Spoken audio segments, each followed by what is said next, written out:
Golden State Media Concepts Technology Podcast covers everything tech. The hottest mobile phones, tablets, games. We review it, rate it, test it. Whether you're Microsoft or Apple, Android or iPhone, we'll give it to you black and white. The Golden State Media Concepts Technology Podcast.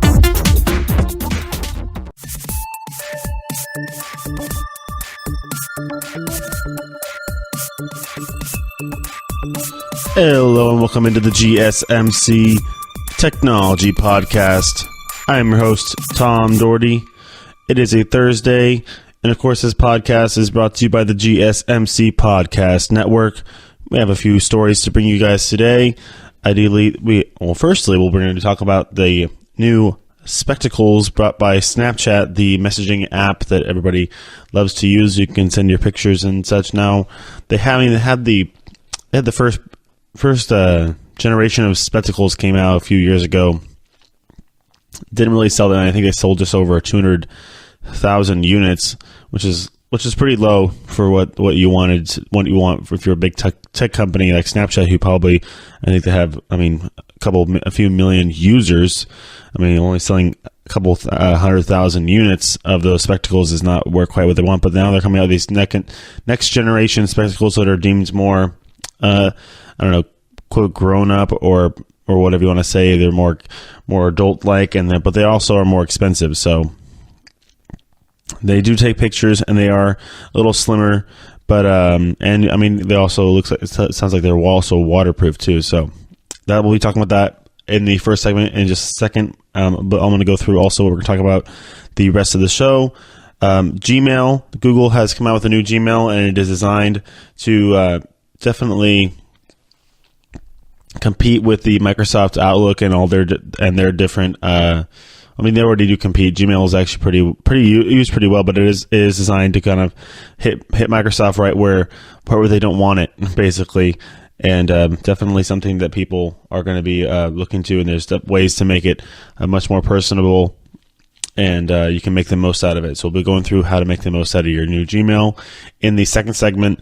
In the third segment, we're going to go basically over kind of our gaming stuff. We'll do a little gaming segment. I know that the Nintendo has released the fact that they have sold a record number of Nintendo Switches. We'll go over that in the success of the Nintendo Switch, and also probably some more updates on Fortnite and regarding the little picture everybody saw in the one on the map there, little comet picture that people don't know what it is over in the Tilted Towers. And then in the fourth segment, we're just going to go over some basic just regular updates, maybe something that doesn't really deem a full segment for itself, but we'll just go over some random some updates in the tech world, and I'll just update you guys on all that kind of stuff. So now we're going to get back into the Snapchat stuff. There is a new spectacles you can buy. They're going to be $150, which is $20 more than the previous model. But they're now going to be coming in different colors. You can get them in onyx black, ruby red, or sapphire blue, and all jewel tones. And they've also been slimmed down quite a bit. So they still kind of look like those old like those kind of hipster glasses a little bit with the cameras in the corners of them. But now they can take pictures, and they're also water resistant, like I said. So instead of just being able to film stuff, they said that, it is interesting. They do have a little cool little design on there, but they definitely had to take a little hit as last third quarter last year. I think they took quite a hit when they realized they did not sell as much as many as the first generation as they could, and they had to. They ended up having to lay off some people. So, yeah, they made so far that, 150,000 units or so were sold. I said I thought it was I heard 200, but yeah, we're seeing reports it's going to be about 150 units were sold.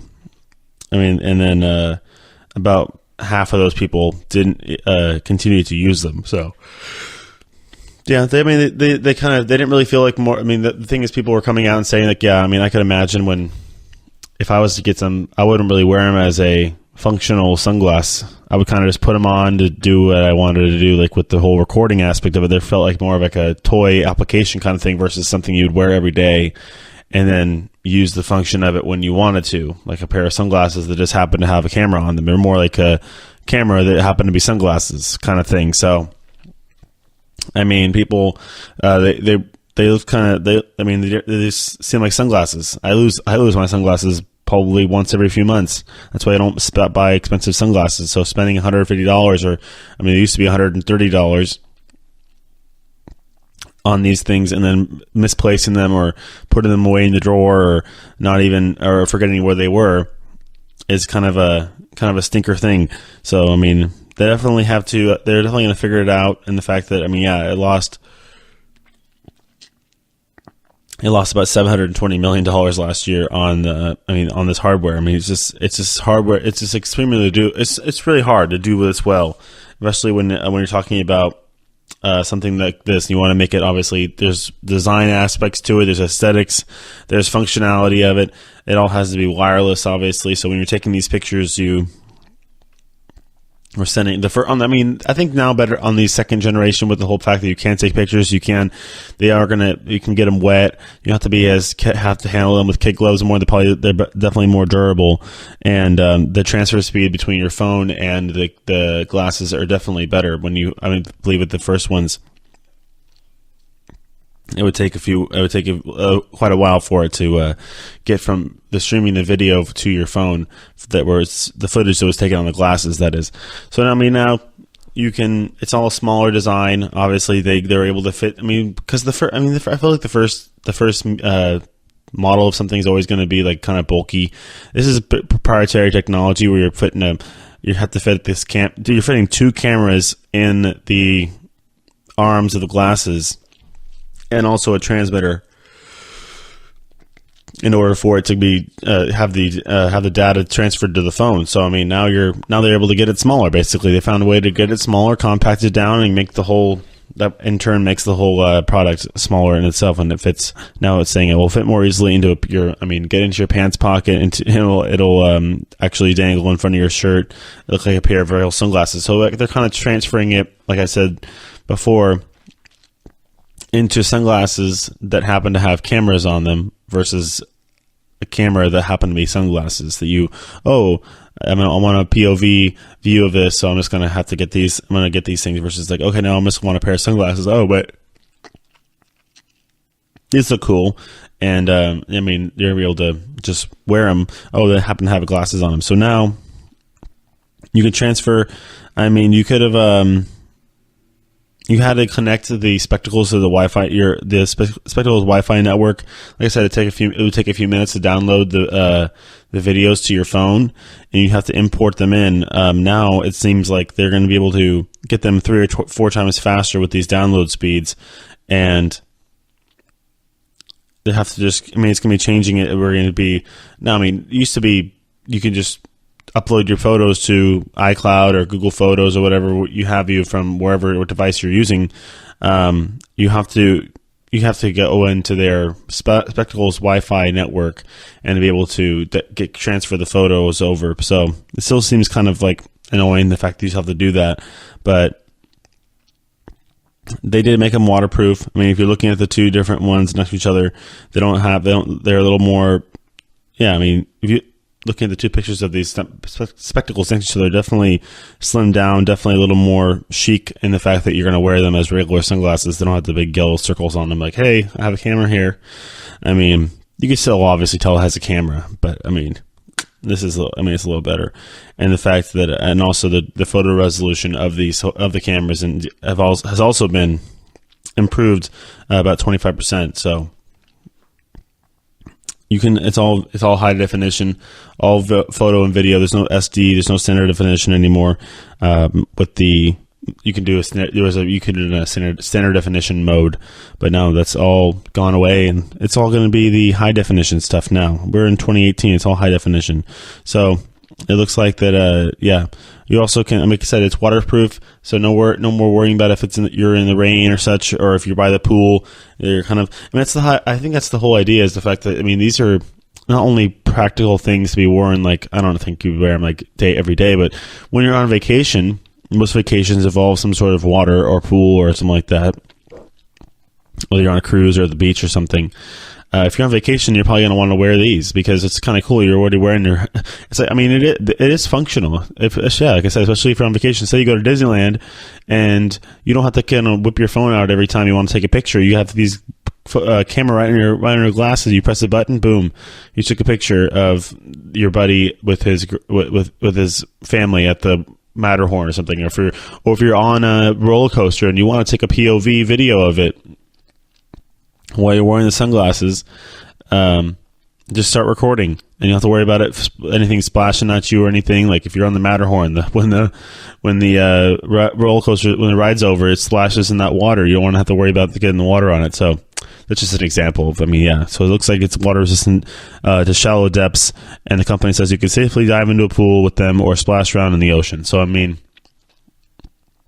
it is, like I said, they're trying to market it more to more functional uses. Whether it's like, I would wear those things on vacation. It would be kind of cool. I kind of gave an example of the Disneyland thing, but it also seems like it could be done like when you're going on a major trip or something like that. Whether it's on a cruise or going to the beach or something, it'd be kind of fun to wear those and just have them where you're just kind of recording your life as you go along. That was the whole idea with Snapchat. Like when you go on these, I've seen stories where people are putting these snaps on from their spectacles, and they're honestly pretty cool. So the idea of it is a good idea, and hopefully for Snapchat's sake, they can get these new ones more out there, more marketable. Even though I don't know about how raising the prices are going to be. Are going to help that, but it looks like that they are just making a bunch of improvements, and those improvements cost more, so people are willing to pay more for a better product, I guess. Also, the case they come in is the charger for the glasses, which is also waterproof. So, just want to let you guys know that. They do look pretty cool. They're a little better looking than definitely a little better looking than the previous model that came out, because they're just more sleek. They definitely are not as flashy in your face. Like I said, the first ones came out, I thought they were always kind of weird, because I'm like, okay, I'm going to wear these just to use them. I'm not going to wear them as sunglasses. I'm going to use them just to record stuff, because they have big circles around the cameras, and it's like, oh, hello. We got to let everybody know. Now kind of think this is the secondary thing. You don't have to have those big circles on there where people are like, okay, we understand they're spectacles. You got cameras on them. Like, we get it. So, this is gonna be kind of cool. I'm gonna have to go save up for some of these and go try them out, and maybe we'll do like my own personal review. But just want to report now that they are releasing this new spectacle out there. So if you, the whole thing was that they had vending machines. I don't know if they only have them in probably Los Angeles or New York, where you can actually go to a vending machine and go buy them out of the vending machine. That may have been kind of the gimmick kind of thing that got them going in the beginning. But so it looks like they're trying to also to as I'm getting my report through here, from my notes, they are also all trying to work on getting them polarized lenses and prescription lenses with Lensable.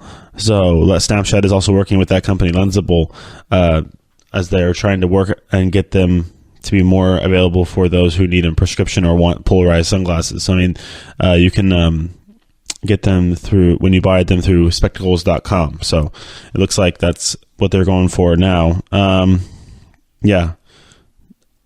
Snapchat doubling down on their spectacle thing. That's what a spectacle project. They did take a bit of a hit the last time. They're trying to fix that up and try and make sure maybe recoup some funds. See if this is on the second go around, it'll work out a little better, because it is a better product in all sorts of things. Three major things that are definitely better: the fact that it's waterproof, the fact now that it takes pictures, and they slimmer and more chic design actually could be looking like, I mean, seeing pictures of people wearing them, they actually look like real sunglasses. They don't look like they're Snapchat spectacles. They look like real sunglasses that just happen to have cameras on the corners of the frames. All right, that'll wrap it up for this segment. In the next segment, we're going to go over Gmail and the revamped look of it and how it's going to be kind of, well, not only is it, I mean, trying to maybe get Outlook out of there. I know Outlook is already kind of out of there, but I know Microsoft has a bunch, you can use, they have all their mail stuff like with offices and stuff. I know I've been using Gmail for a long time, but they've kind of changed it, and I'll give you some tips and tricks on how to best use your Gmail when I get back.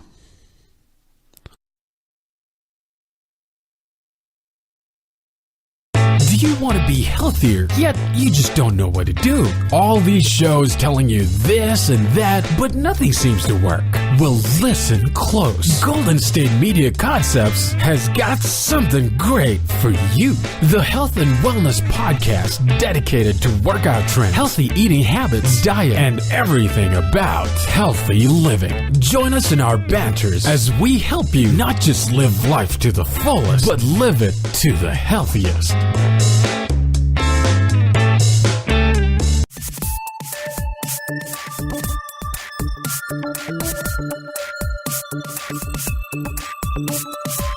All right, welcome back to the GSMC Technology Podcast. This segment, we're going to be going over some changes Google has made to its Gmail, as well as some new apps actually has come out with you can be using on your computers. All right, so for the Gmail, it's going to be rolled out this week, and it's going to be, Google has built over 1 billion users that have used its Gmail service, and so it's going to be making an update that's going to be rolling out over this next week, and there's going to be different things that will be coming out at different times. So eventually there is going to be some high priority notifications, confidentiality mode, and better offline support. That's going to be coming a bit later. As of now, you can do some other stuff. So the big one that I actually kind of like is the fact that now you can snooze your emails. So there's going to be a little icon on each email that is going to look like a little analog clock. And you can just click that and it'll snooze your email, which means it's kind of like you press and snooze on your alarm clock, where it'll add 8 minutes or whatever, 5 minutes, and then it'll alarm you again. Except this email, it's not going to do that with your emails, but kind of in a way where you hit the snooze button and you're going to be given an option to have it remind you again the next day, the next week, or a bit later. So you can also hit someday, which means it will just put. It's just going to be separate. There's going to be a separate inbox saying what it's going to give you. It's going to give you an option to so you can come in. It'll put in that snooze mailbox until you get around to looking again. So you can do tomorrow, next week, or next weekend, or you can pick a specific time for it to pop up again. So it'll give you another notification for your mails, your whatever email it might be. So it's kind of a cool function, especially for those who get a lot of emails from, if they're emailing a lot with your jobs out there and everything, but you get an email from your mom and you're bogged down with emails from your job, and you get an email from mom and you're like, okay, I don't want to deal with this right now, but I also don't want to forget about it, so I'll push snooze on it and it'll let me know in a couple hours or the next day. So it will basically just keep you from forgetting about emails that maybe you overlooked or don't have time to look at that certain points, which is kind of cool. I know that's a good idea. Smart Reply is something actually that's been around for a little bit. It's kind of like an AI service where if you use Smart Reply, it'll use a Google machine for suggesting certain replies to emails, whether it's like a thank you or I'm working on it or something like that. And the more you use it, the better. The more you use it, the better it is at kind of guessing what you want it to say. So you can also you can either have it ignore the email for you. You can pick one of the replies and hit send, or you can add additional text. So it'll basically suggest certain things it'll offer you to reply. So I mean, it's not going to do it for you. You have to tell it to do it, but it'll give you the option, and it'll kind of offer this like, hey, you can say thanks. Like it'll kind of tell what the sent email was, or the received email was, and you can, whatever your reply might be, it'll give you some suggestions on what you want to do. So it's been around for a while, but they're kind of improving that as this new update comes out. All right, the big one is the interface now with a tool panel, and the fact that I'm going to get into these new revamped apps that they're doing. They talk about, obviously there's a calendar app, which is pretty straightforward. It's your calendar.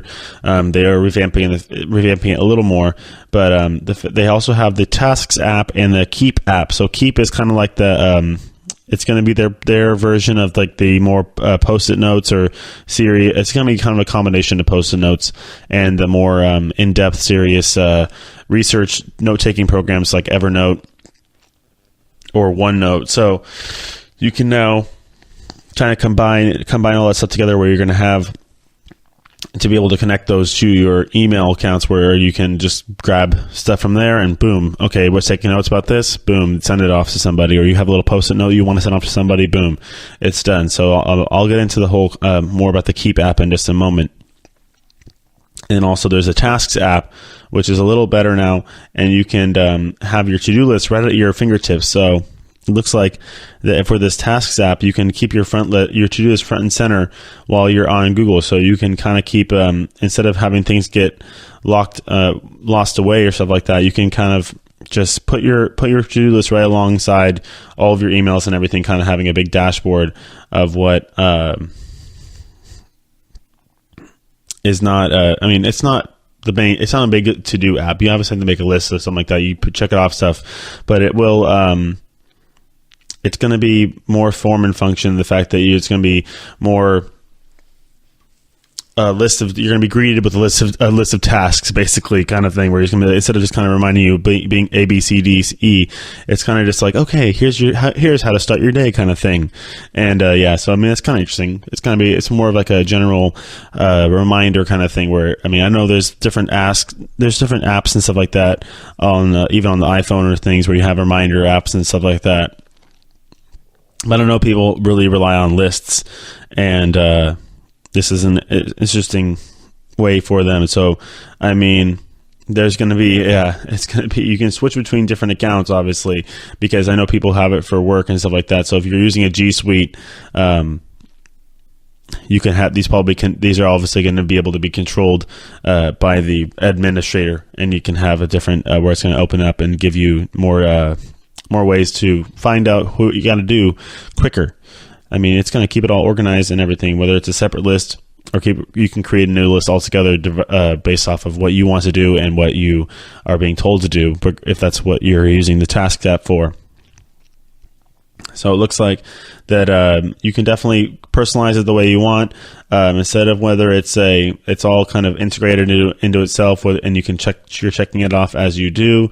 Yeah, so it looks like, obviously, for people who are working in an office or working on the for any professional level and using the G Suite technology, or just Google. Most offices are have an integrated email account where it is a G Suite kind of thing. So it's also want to let you guys know, if you are using the G Suite and you want to update to the new Chrome, not to the new Chrome, but to the new Gmail, you need to administrator has to go into their own settings and go and say try new mail. For those who don't use a G Suite, you just go into your own settings, a little gear wheel up in the top corner of your browser there of the screen, and it'll offer you the option to try the new Google Gmail, which is actually looking like it's pretty cool. So it's a little more integrated, easier to use, and that whole snoozing the email stuff is pretty cool. I like that. So I like that a lot. So it looks like that anything. Google Tasks, basically they're putting anything on there. You can use it for that's their whole thing. Google Tasks, any task, any goal, get things done. And so it's going to be I don't know how complicated it can be when you're just writing out a to-do list, basically, but it looks like that it does integrate with your, obviously it goes with your calendar, everything goes together, and it connects to your email as well, so you're going to get reminders about it. It'll probably send you emails from your little task app, and don't forget to do this, because when you're in a fast-paced world, things can slip by.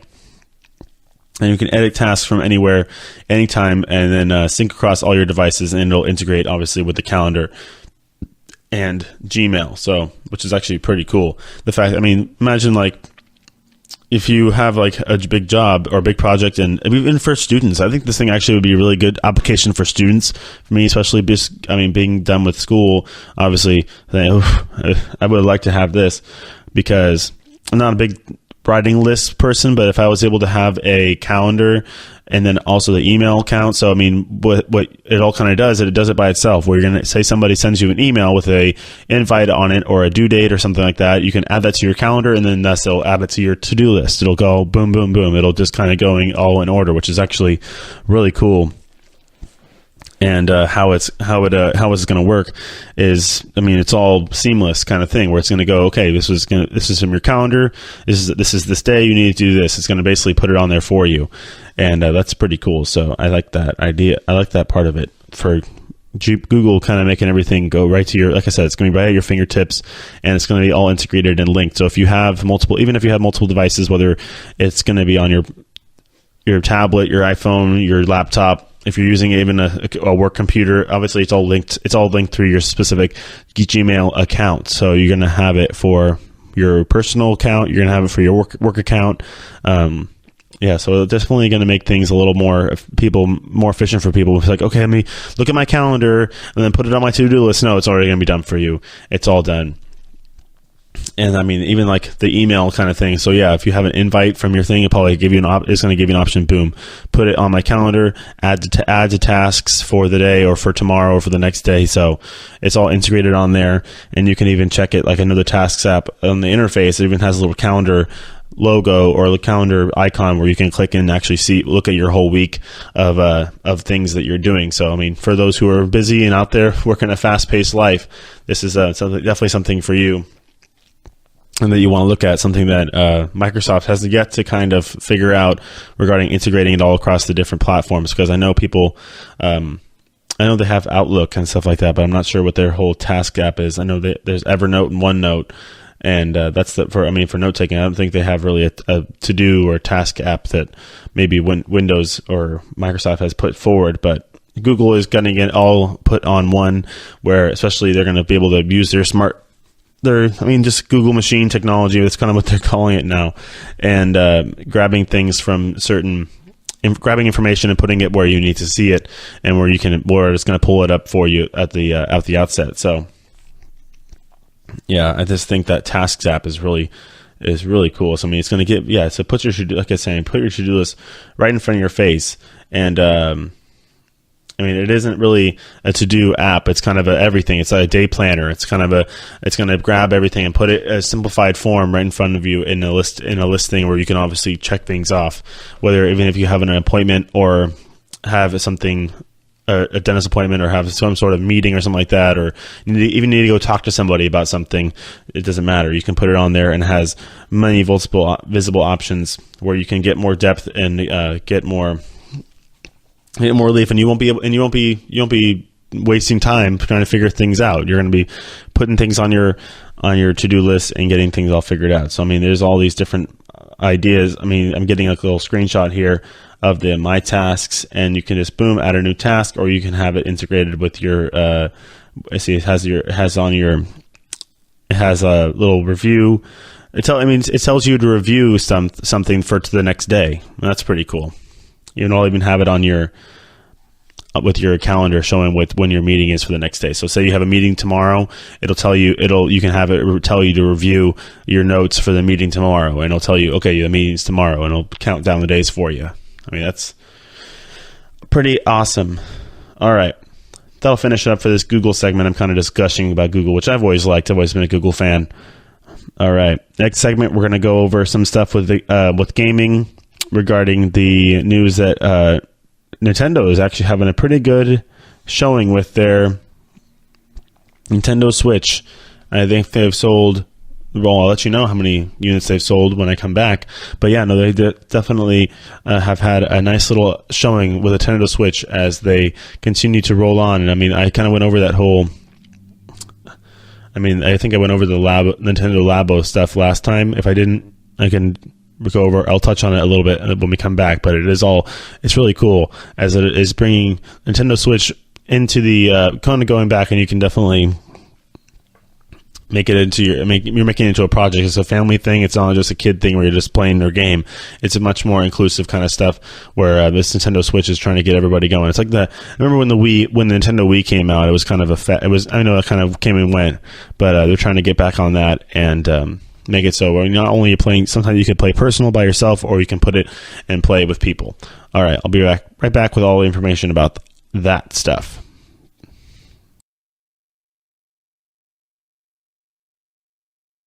Tired of searching the vast jungle of podcasts? Now listen close and hear this out.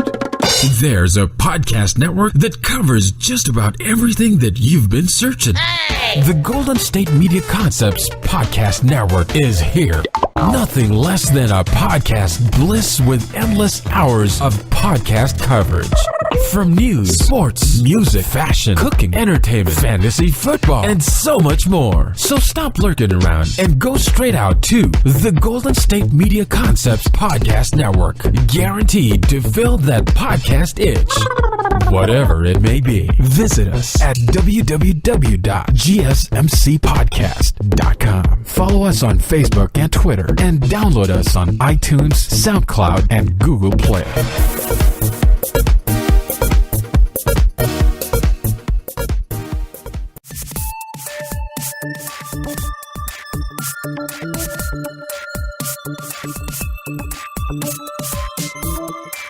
All right, welcome back to the GSMC Technology Podcast. All right, we're going to go through some gaming stuff in this segment. We're going to talk about the Nintendo Switch and the fact that it should not be underestimated. It should not be taken lightly. I don't think anything Nintendo shouldn't be taken lightly. It's such a following. It has so many games that people love to play on its consoles.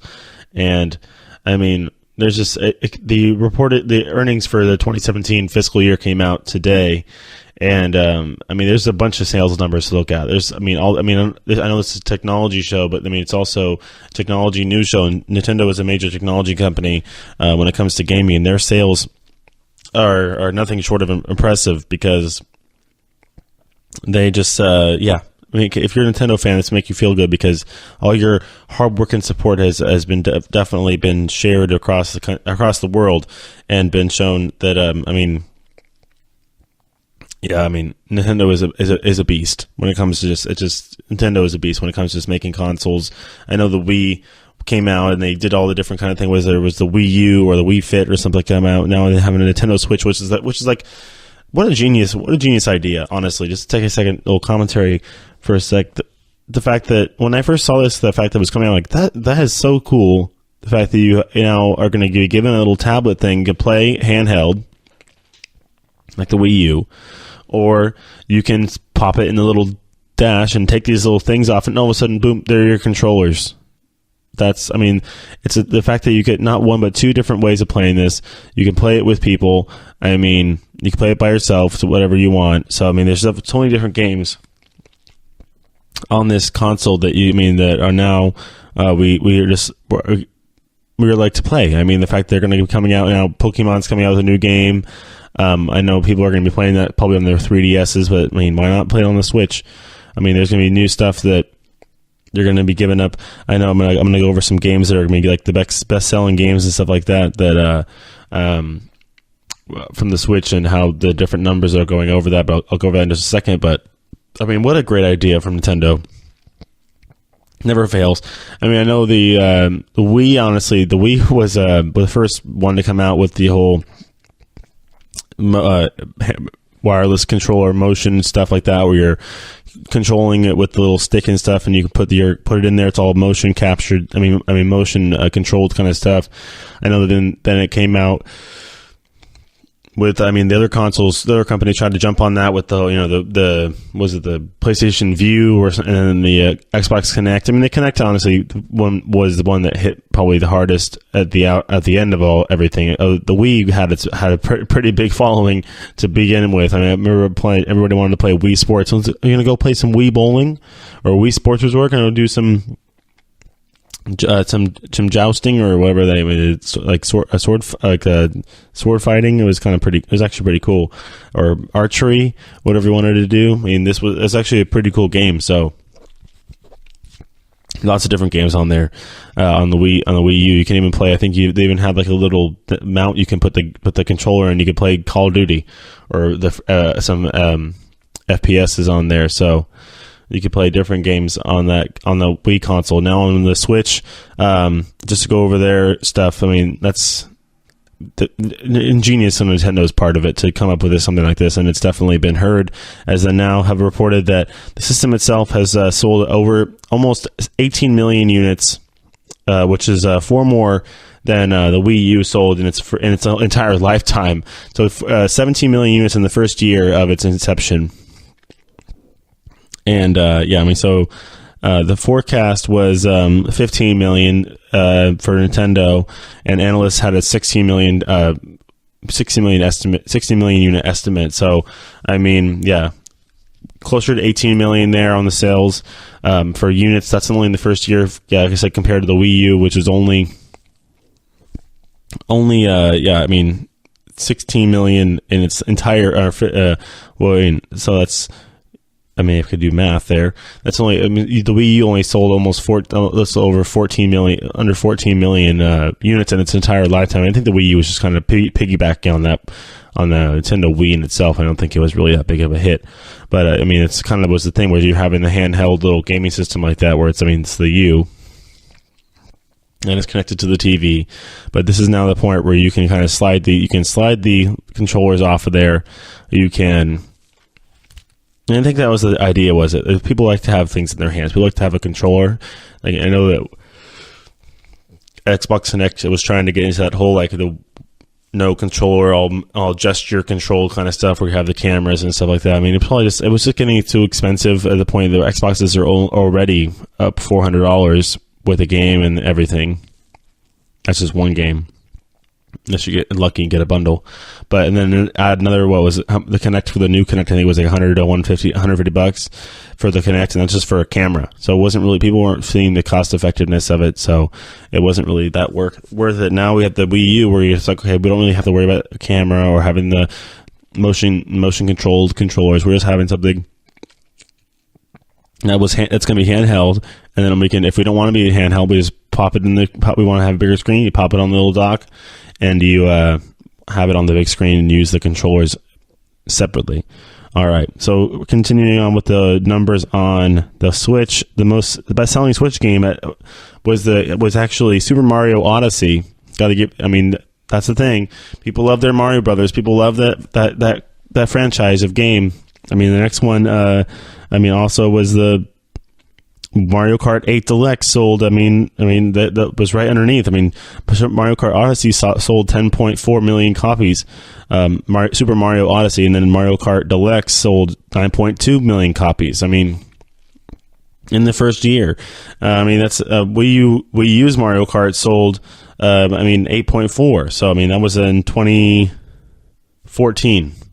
That was 4 years ago, and almost, and it's already been outsold in a year. So, in less than a year for Mario Kart 8 Deluxe. It's just ridiculous how this stuff is. Just, you can tell what things sell, what things don't sell, how people like things that are popular. I think that's the thing. They waited after the Wii U. People got, okay, when's the next Nintendo console coming out? What's going on? And then they come out with the Switch. It's like, oh, that's what they were waiting for. They're waiting for something big, because and it's cool. It's kind of a cool name too. When I first, I'm like, Nintendo Switch, because that's pretty practical. Just switch it up, huh? All right, that makes sense. So so we have also they're releasing more games. I think it's more. It's probably, I think it's just better for more games anyways, because it has the controllers, and most of our favorite games we need controllers for, like Zelda. The best selling Zelda game was Breath of the Wind, and It's the best-selling game. It's now the best-selling Zelda game of all time, actually, and it sold over almost 8.5 million copies on the Switch. So I mean, that's more than 1 million than the Wii U.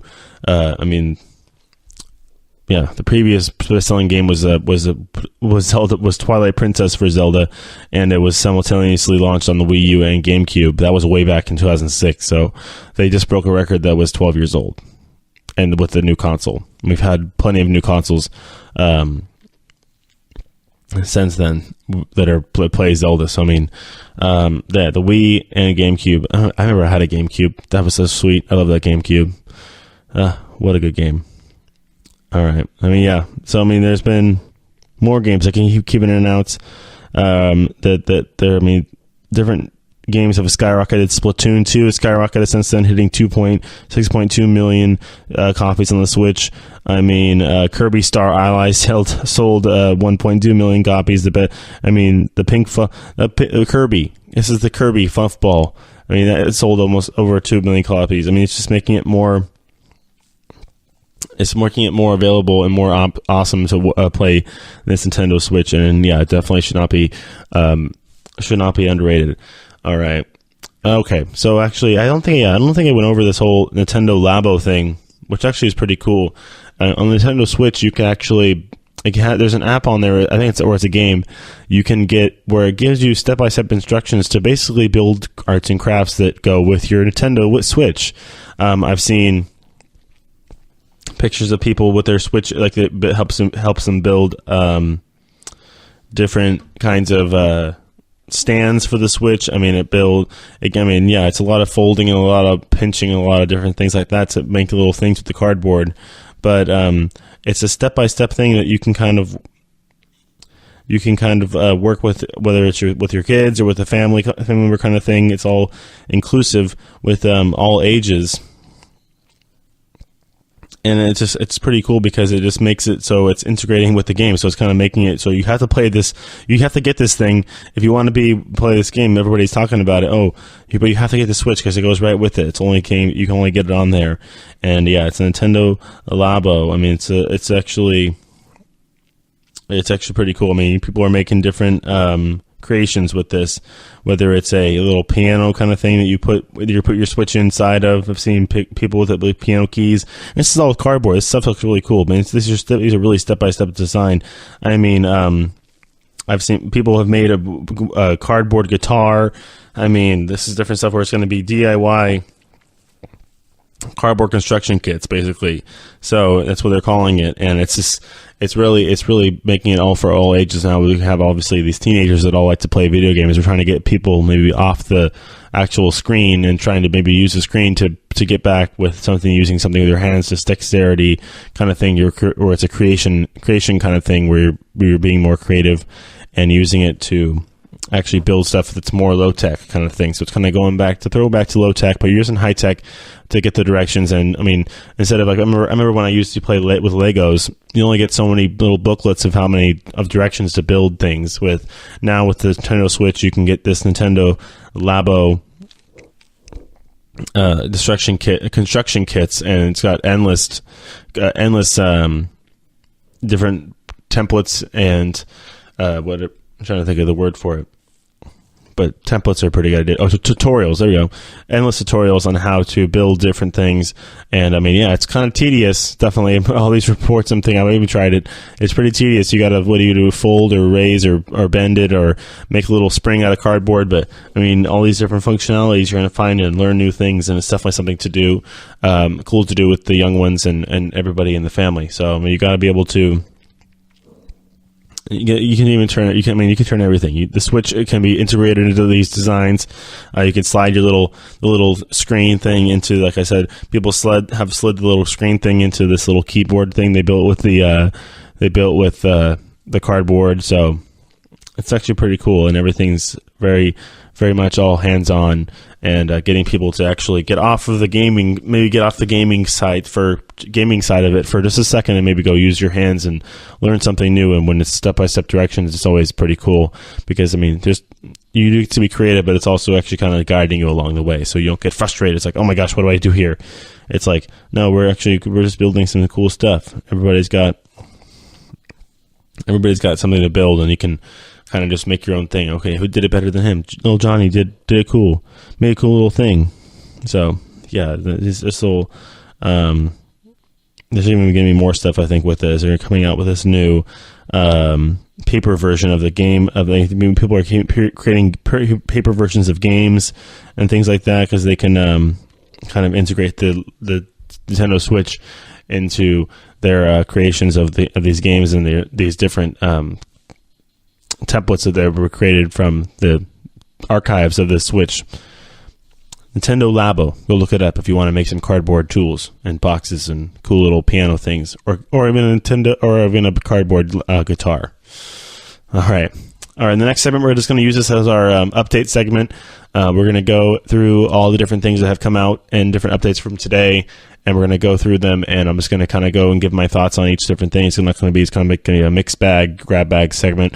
When we get back, we're going to cover all the latest news from today.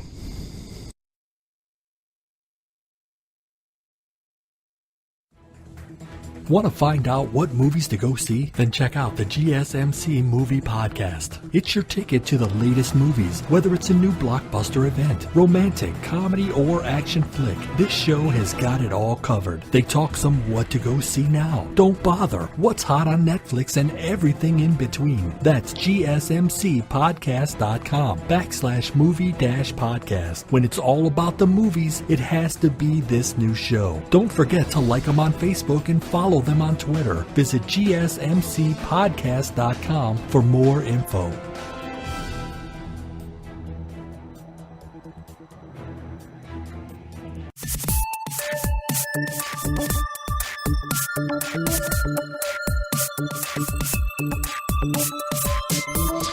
All right, welcome back to the final segment of the GSMC Technology Podcast. In this segment, we're going to just be giving you some maybe a little grab bag segment, some stuff I'm got reported here. Let's give you some pass and forward some reports here. We got some stuff more about Alexa. I did do a big thing about the fact that Alexa is going to be getting some more personalized skills. You could tell her kind of just personalized responses and stuff, whether it's jokes or what have you. I mean, it's kind of a more lighthearted side of it, but that's just an example of what you can do with Alexa. Now it says Alexa will be gaining a memory and can converse. Well, she'll be able to. I'm gonna call her she because it's just becoming more and more personal. And she'll be able to converse more naturally. So you can definitely give her skills and stuff like that. What I was talking about before, give her skills, and she'll automatically launch them now at certain times that in response to certain questions. So if you, you don't have to program it. You don't have a coder. You don't have to have any coders background or skills or anything like that, but you just are going to be able to have an Alexa that's more personalized, smarter, and more engaging, as now you can just have her do whatever you kind of want, whether it's tell her to remember somebody's birthday, and on that day they'll tell the person happy birthday. There's another example. All right, we have a leaked iPhone pic. It shows a glass back and a headphone jack. So it says the headphone jack can still have a few. I mean, that's the thing. I think that they might have to put that back on maybe one model. Give people an option. I think people are kind of getting upset now that, I mean, yeah, everything kind of getting into that wireless headphone kind of thing. I like wireless headphones, but not everybody does. Not everybody can afford wireless headphones.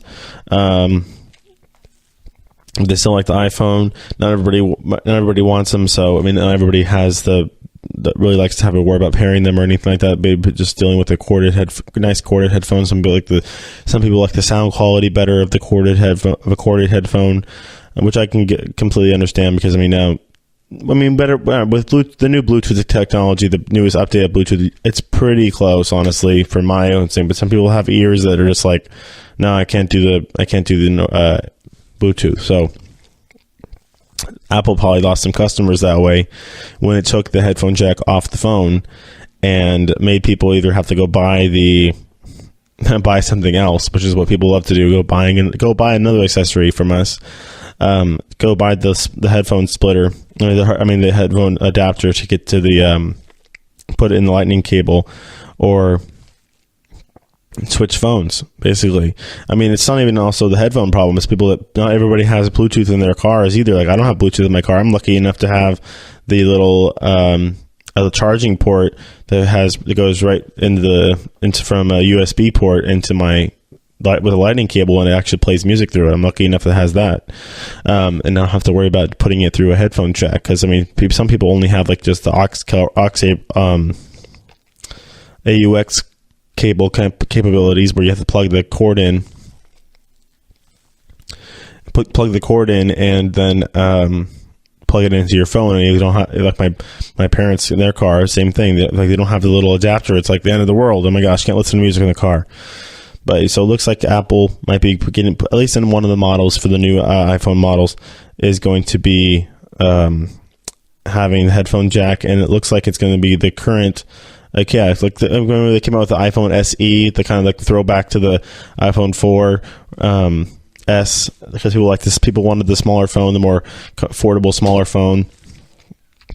That'll want to probably have to be the one that has the headphone jack on it. So there was some leaked pictures of the future iPhone, and it says, yeah, an SE2 basically. So what's going to be is the SE2 is going to have the glass back and a headphone jack.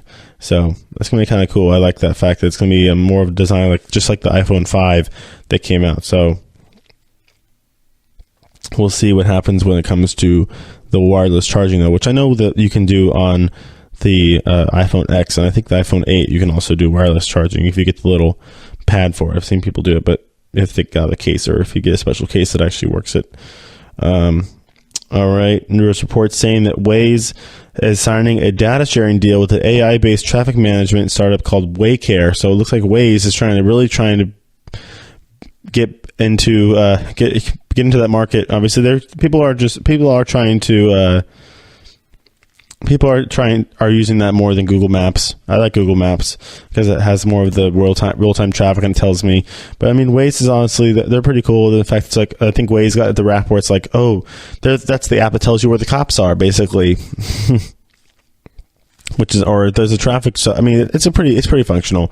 It's like where it tells you if there's any authorities ahead, tells you if there's an accident, tells you if there's an obstruction on the road, if there's a stoppage or anything like that. It might be getting. They probably are. They are getting. Looks like they're getting in partnership with this AI company, Waycare.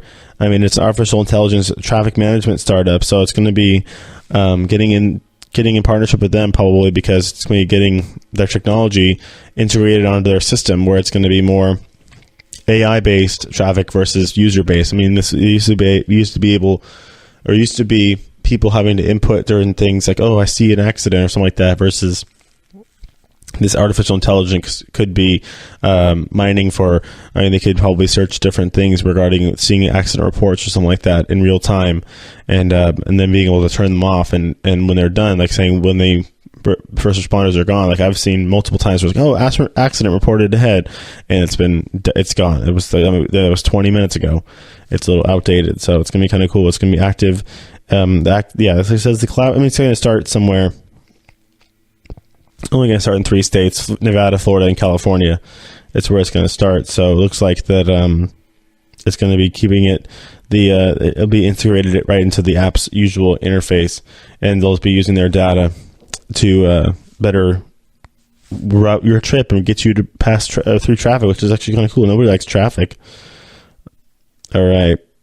Quick little update on the Nintendo Switch stuff. I know they did say they sold 15 million consoles, but I forgot to mention that Nintendo actually, their profits have skyrocketed 50 or 500%. Just by the way, Nintendo looking pretty good right there. All right, BMW is announcing that they are going to be getting in with a company called LiDAR, or it's a LiDAR company called Innovitz. They're reading it backwards.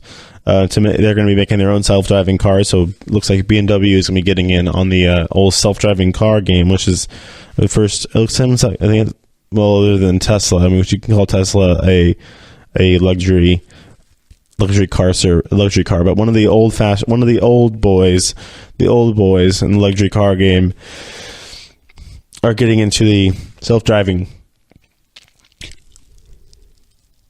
market. As we continue on here, sauntering on, we got about just a few minutes left. We got to cover a few more things here on this Thursday here on the Technology Podcast. A good day here to talk about pretty much a lot of different stuff. I mean, we've had a big week when it comes to quarterly earnings and everybody. I know Facebook came out and it actually did report a pretty positive earnings report, even though they had a big issue that we've covered on this show in an extent when it comes to privacy and data mining and data sharing issues, stuff like that. But it looks like it hasn't really affected their bottom line, as they have continued to saunter on with their money, their cash cow money making, as they become even more soluble. And I mean, they had a pretty nice earnings report, as I was reported to earlier. Right now, their stock is at, I always like in technology and business report, their stock is up 8% today. So, I mean, you got like that. If you are a shareholder, up $14 on the day already for Facebook. So their earnings, that's what happens when you have a good earnings report coming out. Maybe this earnings, it would be affected. It may affect the next quarter, because I mean, kind of all this stuff kind of happened later in this first quarter. So, whether it's a good showing on the fact that Mark Zuckerberg got through Congress all right, or it's just a little good, and then we're going to get a little bad on the back end of it. All right, next story coming up here. Like I said, I talked about Alexa. Oh yeah, there was an e-waste recycler was trying to sell. This was an interesting story. I saw this earlier today. I wanted to talk about it. Yeah, but e-waste recycler is going to be serving a 15-month sentence because they were selling discs with free Microsoft software on it. I imagine that. I mean, good for. I'm not going to say good for anybody. I mean, that's not very forthright or not good business right there. But this guy is trying to is serving over a year in prison for selling Microsoft Restore discs, whether it's somebody who he was given them or he had them made, and or given them to selling them to a refurbishing shop for 25 cents each. How nice! So when it's really $25 a disc. That'll get you to go to jail. All right. We have new stuff regarding Fortnite. Oh, I did want to talk about Fortnite. I know we had some issues with. I mean, I kind of teased at the beginning the fact they had that nobody knows what that little picture or little drawing on this board, or whether it's a logo of a comet kind of falling down, but they are now revealing Fortnite Battle Royale is revealing its season 4 theme, and it possibly is answering that comet question. But they are revealing the fact that it is revealing they're revealing the theme, and it's going to be so it's going to be it's real. We don't know though. It's going to be it's a question, as they did post a teaser image on the social media accounts as a tiny preview, but it reveals appears to be revealed of the theme all the same. It's going to be kind of a blazing path of fire, as it might be going towards more of a post-apocalyptic world, as that comet could be meaning like the whole big asteroid that killed the dinosaurs kind of thing. It's going to be looking like that. Maybe the second theme is going to be some sort of post-apocalyptic map of a kind of world where the superheroes arrive to clean up the mess after the comet hits. So that's what everybody's kind of predicting here. There's a few options to go for as a superhero of sorts has been shown on the Fortnite Season 4 poster that was teased, and people are just kind of extrapolating their own stuff from there. All right. Just to wrap up for today, we went over the new Gmail, kind of gave you guys some tips and tricks, and kind of let you guys know what is to be expected on the new Gmail and how to access it. Again, if you are on the G Suite, you have to go to your admin, or if you are an admin on the G Suite, you go into your settings and go find the new Gmail button where it's going to be try the new Gmail. If you are just using the Gmail in your personal account and you want to see the new interface, the new look of the Gmail, get those cool tasks and calendar and keep note-taking application all integrated into your email. You just, again, same thing, go into the settings and press the little button. It'll be right there where it says try the new Gmail, and then it should be rolling out next week, and then we'll be getting more stuff when it comes. Like I said, you're going to be getting more privacy stuff. You're going to have confidential messaging and stuff like that. So that's going to all be pretty cool regarding whether you're using it for work, personal, school, doesn't matter. So it's going to be all fun in the game. Google is really trying to get at that. We also talked about different gaming stuff, Nintendo, and their massive. They got to be really happy with the fact that what they got out of the Nintendo Switch. I really kind of commended them. I was doing a little fanboying a little bit with the Nintendo Switch earlier in the earlier segment, but because it's quite a cool console, and they did a really nice job with it, and they're definitely being rewarded with some very nice sales numbers and making some real cash off that. And also their developers and all the gaming companies are pretty happy as well because they're selling a lot of games on that Nintendo Switch. All right. That's going to wrap it up for today. And everybody enjoy the weekend. This is a Thursday as we're going to head into the weekend. It's going to be fun. Everybody go play your Nintendo Switch. Go play some Fortnite. Go figure out what that comment means. Whether I'm right, and it's really about the new season. But it probably is. Why else would they put it? So everybody have a good time, and we'll see you on Tuesday. So see you then. You've been listening to the Golden State Media Concepts Technology Podcast, part of the Golden State Media Concepts Podcast Network. You can find this show and others like it at www.gsmcpodcast.com. Download our podcast on iTunes, Stitcher, SoundCloud, and Google Play. Just type in GSMC to find all the shows from the Golden State Media Concepts Podcast Network, from movies to music, from sports to entertainment, and even weird news. You can also follow us on Twitter and on Facebook. Thank you, and we hope you have enjoyed today's program.